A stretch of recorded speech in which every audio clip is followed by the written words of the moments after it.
There are two topics I want to talk about in this video.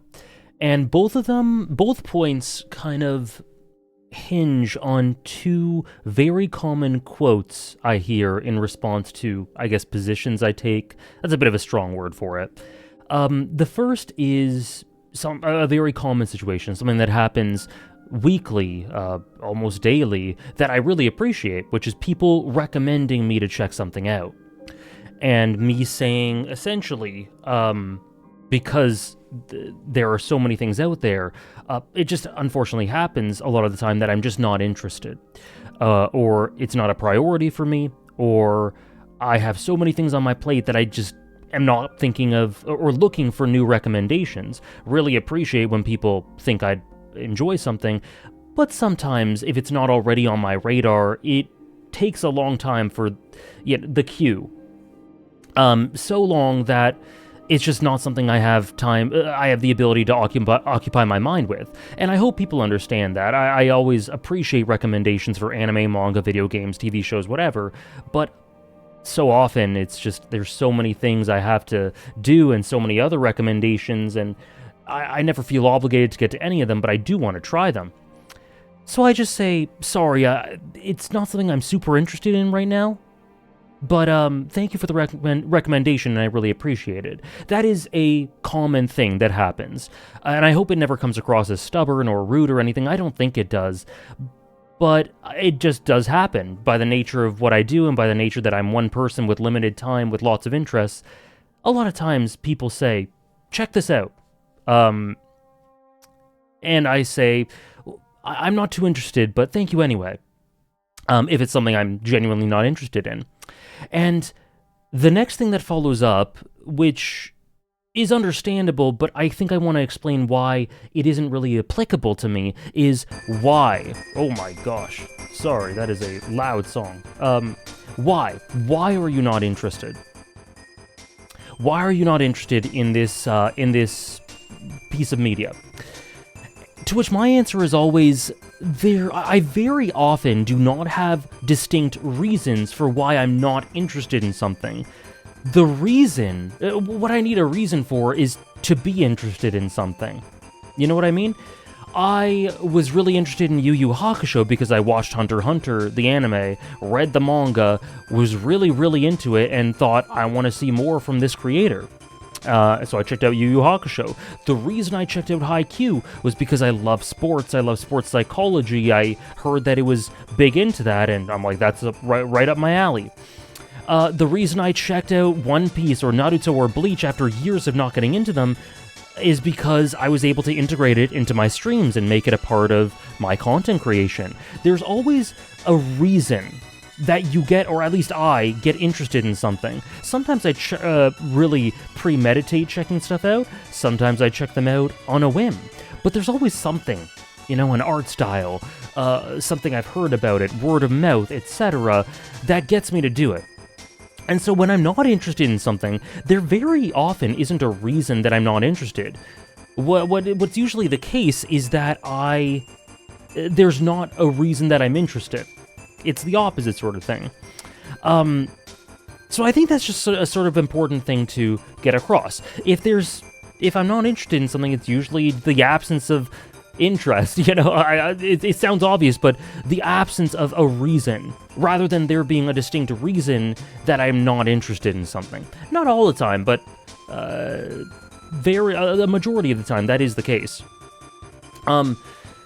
I don't know if anyone can relate. I talk about this on stream sometimes, and people sometimes can relate.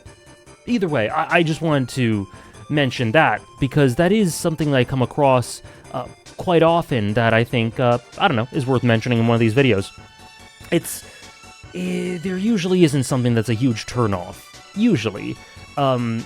It's just, I need something to make me get off my seat and be like, man, I want to check this out. I need a reason for that.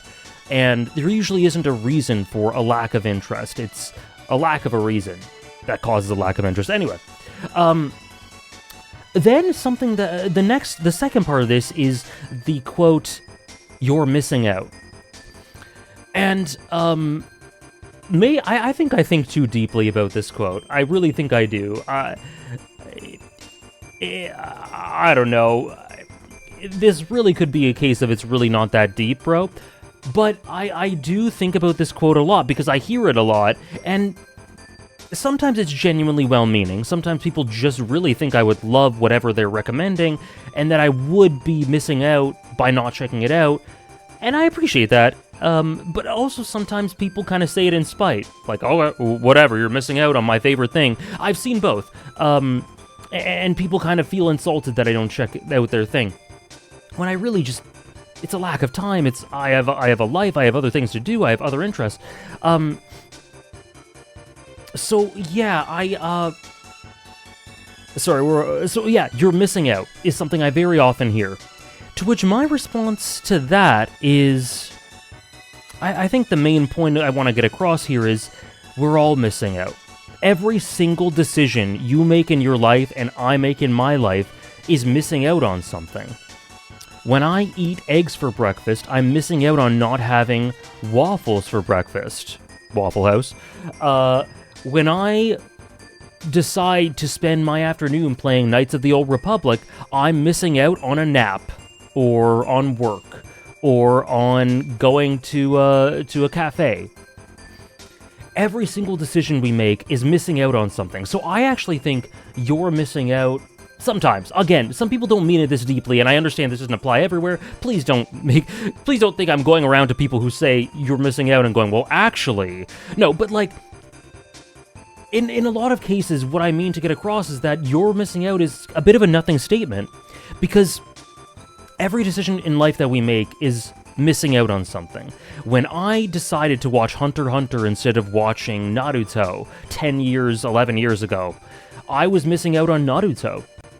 But do I regret watching Hunter x Hunter then? Absolutely not.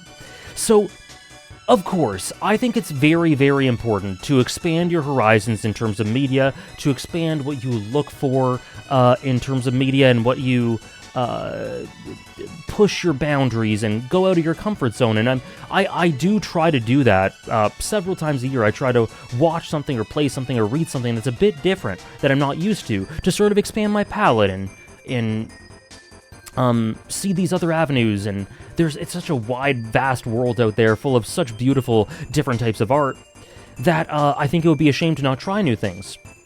And so that's what I do. So I think it's really important to push those boundaries and to keep exploring new and different things. However, at the same time, no one knows how to allocate your time better than you.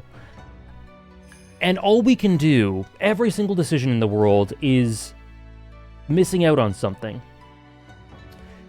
And all we can do with the time that we're given, because time is limited, is to make a judgment call on whether any given decision we make that misses out on a wealth of other things is worth it.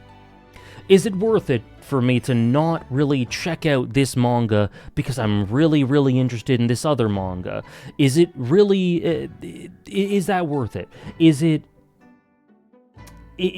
the amount I'm missing out on when I decide not to check out X worth it if I'm instead spending time making this video, for instance? So I guess this is just kind of me rambling about that sort of idea. Life is really short.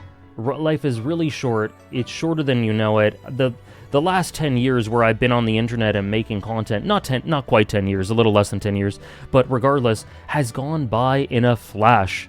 And there are lots of things that I've wanted to get to that I haven't. The Melancholy of Haruhi Suzumiya. Very, really, really critically acclaimed. Lots of people I know really like it. Never checked it out. Dragon Ball Z, still haven't checked it out. Will do in the future. Tokyo Ghoul, only checking it out now. There's so many things I haven't got to that I planned to years and years ago. And yeah, when I make a decision to check something out, when you make a decision to check something out, you are missing out on something else that you could be doing. But, I think it's really important to do a mix of sticking to things you know, and things you know you'll enjoy, and things that you're very interested in that maybe is within your comfort zone, and also pushing things a bit. Because it's important to always progress and always check out new things, but I also think it's really important to not lose a sense of what is your thing. what is me core, what is something that is just hits home and is really, really something I always look for, have looked for years and years. I think there's something beautiful about always having that to fall back on and to look for, and something that looks like it's really up your alley. So yeah, thank you for recommending me stuff always. I always take it into account. It always gets added to my plan to watch or plan to read, as you guys know, with the redeems on Twitch. And sometimes it does turn into something I check out. That's how I checked out Akane Banashi. One or two others I've only checked out because they were, I think, Ikoku Nikki as well. So yeah, and I've really enjoyed them, and I'll continue to check out these recommendations, especially ones that are a bit different that I'm not really used to. So thank you for recommending all these things, I guess is what I'm trying to get across. And please bear with me when I say this isn't something that really catches my eye just yet, but thank you anyway. Because maybe one day I'll get to it, but maybe I won't, and that's just life. It's just me making a decision. And am I missing out when I make these decisions? Absolutely. But I'm just making the best decisions I can. Anyways, this is a kind of a weird video, but hopefully I've gotten across something of worth listening to. Thank you so much for listening. I don't really know if there's much to comment on this one, but I kind of wanted to explain this, because I explain it on stream a lot. But maybe for anyone who doesn't come out to stream who might be interested in my thoughts on this, I don't know. Anyways, thank you very much for watching. Really appreciate it as always. Hope you're enjoying me rambling about nonsense on this channel ad nauseum. More to come. And yeah, have a good one. Thank you so much.